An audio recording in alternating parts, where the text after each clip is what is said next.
ভগবান শ্রীরামের কিভাবে মৃত্যু হয়েছিল জানেন কি? ভগবান রাম কোনো সাধারণ মানুষের মতো মারা যায়নি। তিনি ছিলেন বিষ্ণুর অবতার। পৃথিবীতে তার কাজ শেষ হয়ে যায় তিনি ইচ্ছাকৃতভাবে মৃত্যুবরণ করেন। কিন্তু কিভাবে তা জানেন কি? ভগবান শ্রীরাম দীর্ঘ 11 বছর অযোধ্যা শাসন করার পর একদিন এক যমরাজ সাধুর ছদ্মবেশ ধরে ভগবান শ্রীরামের সঙ্গে দেখা করতে আসেন। যমরাজ শ্রীরামকে শর্ত দেন যে তাদের আলোচনার সময় এই কক্ষে যদি কেউ প্রবেশ করে তাহলে তাকে মৃত্যুদণ্ড দিতে হবে। এই শর্তে রাজি হয়ে ভগবান শ্রীরাম লক্ষণকে দরজার বাইরে পাহারা দিতে বলে। কিন্তু আলোচনার সময় ঋষি দুর্বাসা রামের সঙ্গে দেখা করতে আসেন। লক্ষণ তাকে বাধা দিতে গেলে ঋষি দুর্বাসা তাকে পুরো অযোধ্যা ধ্বংস করে দেওয়ার হুমকি দেন। প্রভু শ্রীরাম ও প্রজাদের রক্ষার কথা মাথায় রেখে লক্ষণ শ্রীরামের কক্ষে প্রবেশ করেন।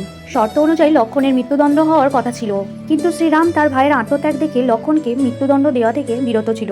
কিন্তু শ্রীরাম লক্ষণকে দেশ থেকে নির্বাসিত করে। তৎকালীন সময়ে এই ব্যাপারটাই ছিল মৃত্যুদণ্ডের সমান। এই নির্বাসনকে লক্ষণ নিজের জন্য মৃত্যুদণ্ড হিসেবে মনে করে এবং লক্ষণ মৃত্যুদণ্ড গ্রহণ করে এবং বৈকুণ্ঠে ফিরে যায়। লক্ষণের এই আত্মত্যাগ প্রভু শ্রীরামকে গভীরভাবে শোকাহত করে এবং প্রভু শ্রীরাম বুঝতে পারেন এই পৃথিবীতে তারও দিন শেষ হয়ে এসছে। লক্ষণের মৃত্যুর পর প্রভু শ্রীরামও ঠিক একইভাবে মৃত্যুবরণ করেন। এইভাবে প্রভু শ্রীরামের মৃত্যু হয়েছিল। ভিডিওটি ভালো লাগলে অবশ্যই কমেন্টে জয় শ্রীরাম বলবেন।